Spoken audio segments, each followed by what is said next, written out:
श्री गणेशाय नमः। जय श्री कृष्ण, राधे राधे। दोस्तों, स्वागत है आपका आपके अपने YouTube चैनल पर। दोस्तों, आज है कामिका एकादशी। आज इस पावन दिन पर हम आपके लिए लेकर आ रहे हैं एकादशी की व्रत कथा। दोस्तों, मैं कथा कहना शुरू करूं उससे पहले मैं आपसे निवेदन करूंगी कि यदि आप अभी तक मेरे चैनल को सब्सक्राइब नहीं किए हैं तो कृपया मेरे चैनल को जरूर सब्सक्राइब करें और बेल आइकन को जरूर दबाएं ताकि मेरे नए वीडियो की नोटिफिकेशन आप तक तुरंत प्राप्त हो सके।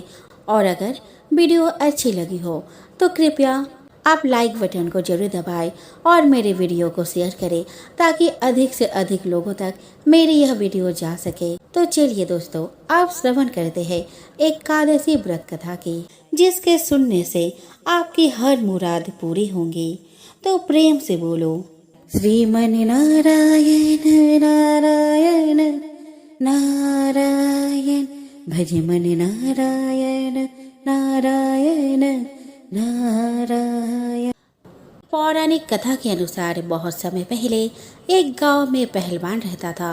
पहलवान नेक दिल का आदमी था, लेकिन उसका स्वभाव बहुत क्रोध करने वाला था। इसी वजह से आए दिन उससे किसी न किसी की बहस हो जाती थी। एक दिन पहलवान ने एक ब्राह्मण से झगड़ा कर लिया। उसके ऊपर क्रोध इतना हावी हो गया कि उसने ब्राह्मण की हत्या कर दी, जिसकी वजह से उस पर ब्राह्मण हत्या का दोष लग गया। इस दोष से बचने और पश्चाताप के लिए वह ब्राह्मण के दाह संस्कार में शामिल होने गया, लेकिन पंडितों ने उसे वहां से भगा दिया। पंडितों ने ब्राह्मण की हत्या का दोषी मानकर पहलवान का सामाजिक बहिष्कार कर दिया। ब्राह्मणों ने पहलवान के यहाँ सभी धार्मिक कार्य करने से मना कर दिया।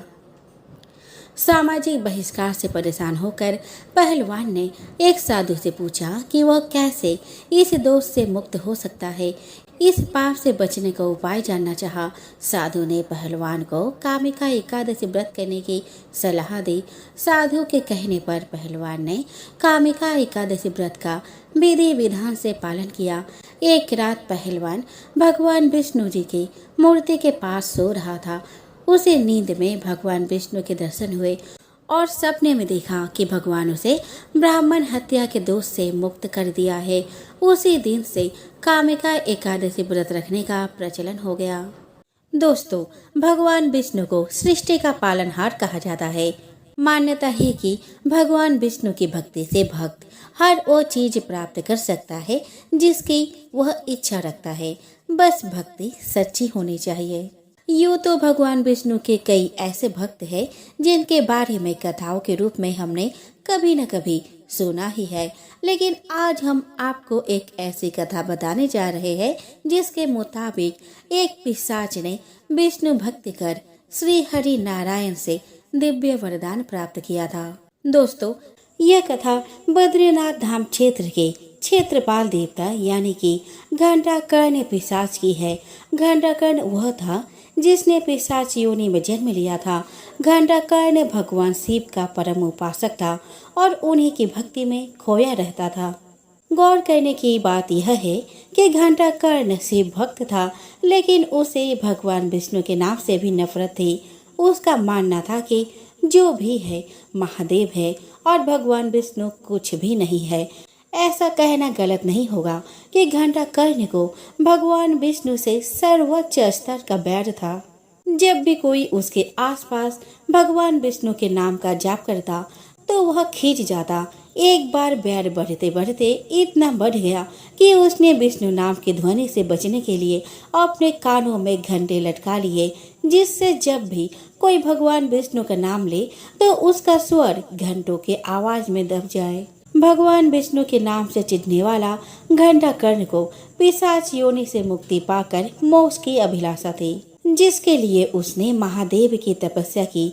लेकिन जब उसके भक्ति से प्रसन्न होकर महादेव प्रकट हुए तो उन्होंने घंटाकर्ण की इच्छा को पूर्ण करने से मना कर दिया। महादेव ने इसके पीछे का कारण बताते हुए घंटाकर्ण को कहा कि एक की भक्ति और दूसरे का अनादर उचित आचरण नहीं है। भगवान विष्णु महादेव के आराध्य है और ऐसे में उनके आराध्य का अपमान उन्हें सहन नहीं है। महादेव ने घंटाकर्ण को भगवान विष्णु की भक्ति का मार्ग दिखलाते हुए कहा कि केवल वही घंटाकर्ण को मोक्ष प्रदान कर सकते हैं। जितनी श्रद्धा से घंटाकर्ण ने भगवान शिव की भक्ति की, उतनी ही श्रद्धा से उसने भगवान शिव के कहने पर श्री हरि नारायण को ध्याया, जिसके बाद भगवान विष्णु ने घंटाकर्ण को दर्शन देते हुए यह आशीर्वाद दिया कि वह पिशाच योनि से मुक्त हो जाएगा और उसे मोक्ष की प्राप्ति होगी। साथ ही भगवान विष्णु ने उसे यह भी वरदान दिया कि इस घटना के बाद वह बद्रीनाथ धाम का क्षेत्रपाल होगा और जो भी उसके दर्शन किए बिना बद्रीनाथ धाम में प्रवेश करेगा उसकी यात्रा सफल नहीं मानी जाएगी। तो ये था भगवान विष्णु द्वारा एक पिशाच को दिया गया दिव्य वरदान। दोस्तों, आज है कामिका एकादशी और एकादशी के दिन भगवान विष्णु और माँ लक्ष्मी की पूरे विधि विधान से पूजा की जाती है। इस दिन माता लक्ष्मी की पूजा को बेहद शुभ माना जाता है और कोई भी व्रत बिना कथा के पूर्ण नहीं होते। तो चलिए दोस्तों, हम श्रवण करें लक्ष्मी जी की पवित्र कथा। एक पौराणिक कथा के अनुसार माता लक्ष्मी की कहानी ऋषि दुर्वासा और भगवान इंद्र के बीच मुलाकात से शुरू होती है। एक बार ऋषि दुर्वासा बहुत सम्मान के साथ इंद्र को फूलों की माला भेंट करते हैं। भगवान इंद्र फूल ले लेते हैं और विनम्रता पूर्वक उन्हें अपने गले में डालने के बजाय वह माला को अपने हाथी ऐरावत के माथे पर रख देते हैं। हाथी माला को लेकर पृथ्वी पर फेंक देता है।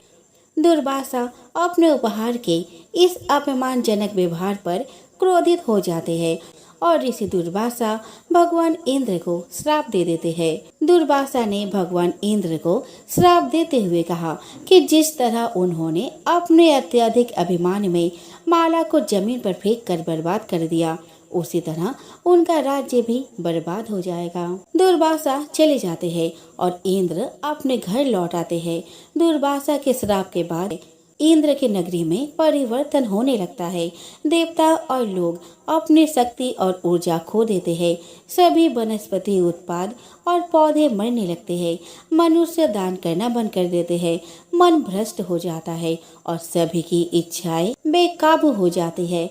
उस समय देवताओं और दैत्यों ने अमृतों के लिए समुद्र मंथन का आग्रह किया।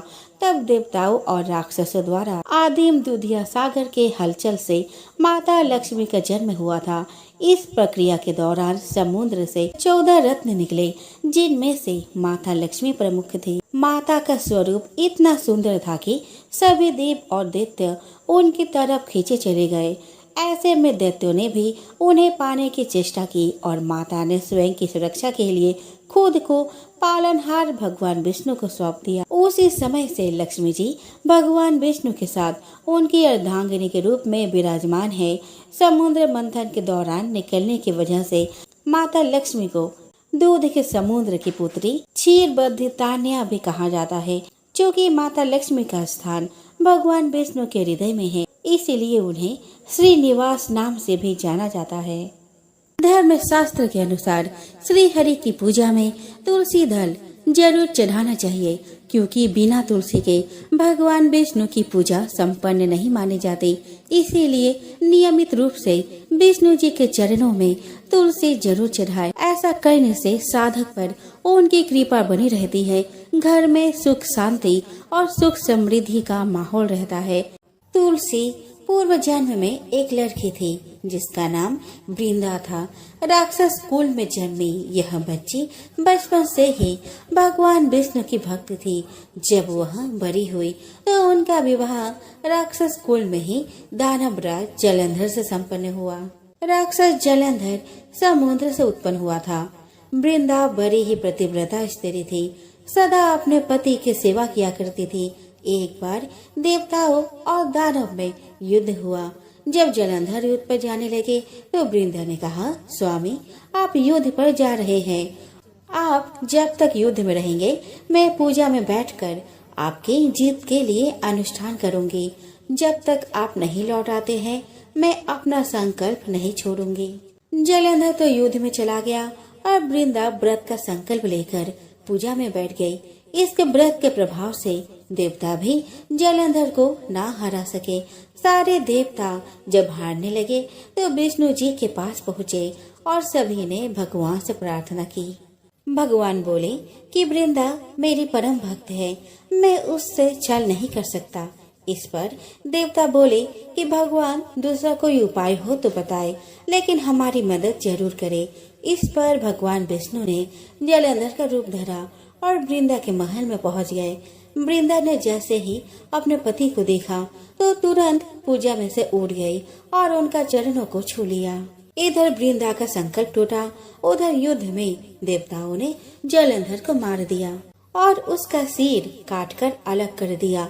जलंधर का कटा हुआ सिर जब महल में आ गिरा तो वृंदा ने आश्चर्य से भगवान की ओर देखा, जिन्होंने जलंधर का रूप धर रखा था। इस पर भगवान विष्णु अपने रूप में आ गए पर कुछ बोल न सके। वृंदा ने कोपित होकर भगवान को श्राप दे दिया कि वे पत्थर के हो जाए। इसके चलते भगवान तुरंत पत्थर के हो गए। सभी देवताओं में हाहाकार मच गया। देवताओं की प्रार्थना के बाद वृंदा ने अपना श्राप वापस ले लिया। इसके बाद वे अपने पति का सिर लेकर सती हो गई। उनकी राख में से एक पौधा निकला। तब भगवान विष्णु जी ने उस पौधे का नाम तुलसी रखा और कहा कि मैं इस पत्थर रूप में ही रहूंगा, जिसे शालिग्राम के नाम से तुलसी जी के साथ ही पूजा जाएगा।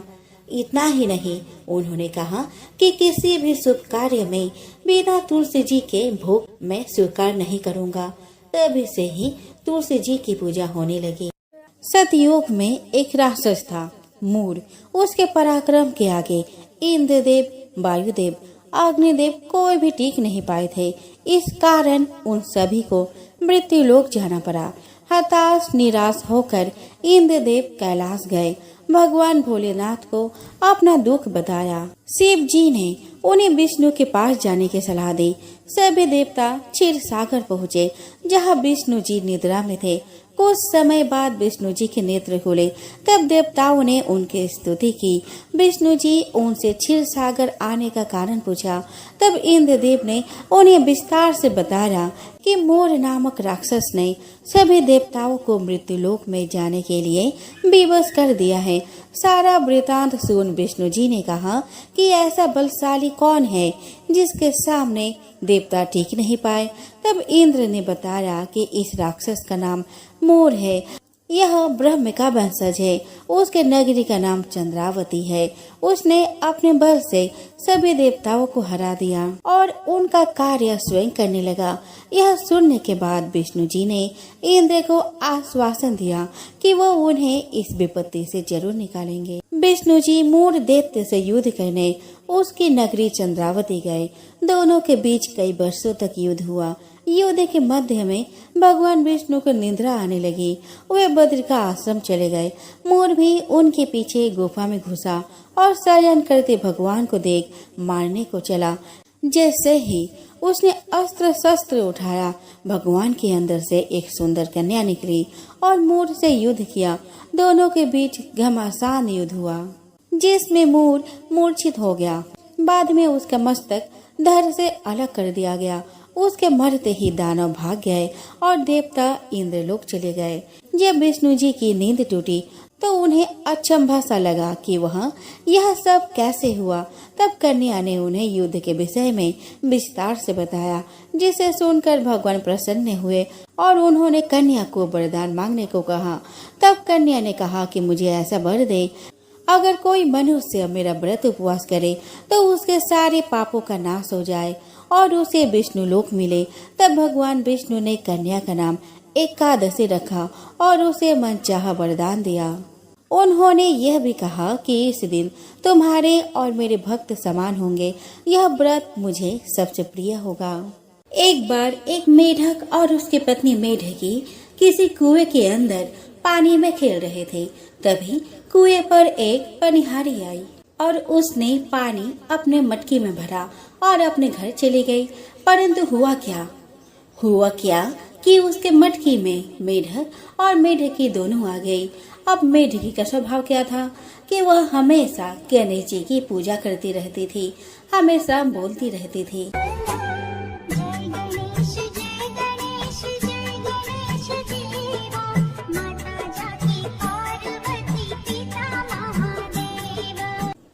लेकिन इसके इस स्वभाव से मेढक को बड़ा गुस्सा आता था।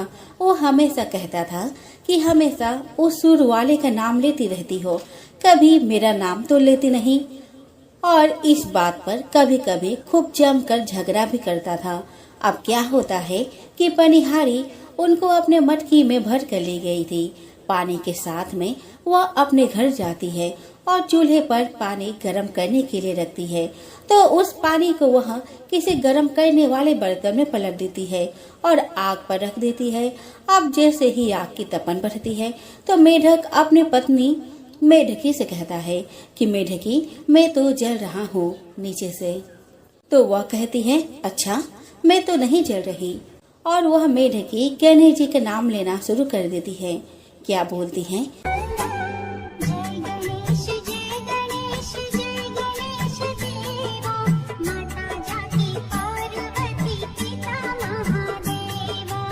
मेढक थोड़ी देर इंतजार करके फिर बोलता है, मेढकी, मैं तो जल रहा हूँ। तो मेढकी कहती है, मैं तो नहीं जल रही। चलो आप ऐसा करो कि मेरी जगह पर आप आ जाओ, मैं आपकी जगह पर आ जाती हूँ। तो मेढक कहता है, ठीक है। मेढकी फिर गाना गाना शुरू कर देती है।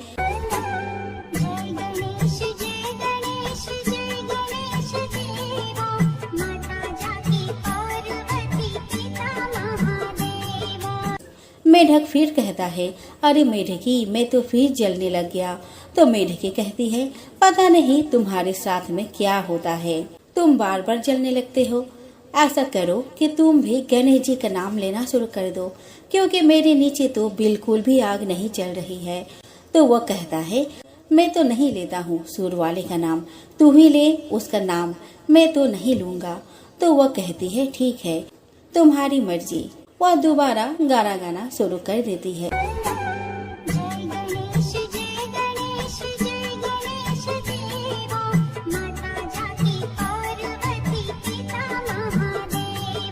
मेढक को ऐसा एहसास होता है कि गणेश जी की आरती बोलने से मेढकी को तो कोई आग का असर नहीं हो रहा, लेकिन मैं तो जल रहा हूँ। तो क्या करता है, मेढक भी शुरू कर देता है गणेश जी का नाम लेना। तो दोनों के दोनों मटके के अंदर क्या बोलते हैं, गणेश जी की आरती बोलना शुरू कर देते हैं।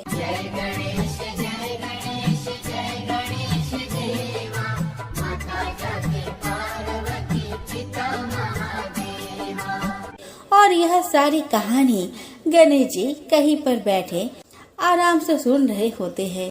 तो गणेश जी को उन पर तरस आ गया और क्या करते हैं, गणेश जी बछड़े का रूप धारण करके आते हैं और उस बर्तन में लात मार देते हैं, जिससे कि क्या होता है कि सारा पानी गिर जाता है। मेढक और मेढकी दोनों के दोनों बाहर आ जाते हैं और कुएं में कूद जाते हैं। अब क्या हुआ, मेढक और मेढकी दोनों बच गए, जलने से बच गए।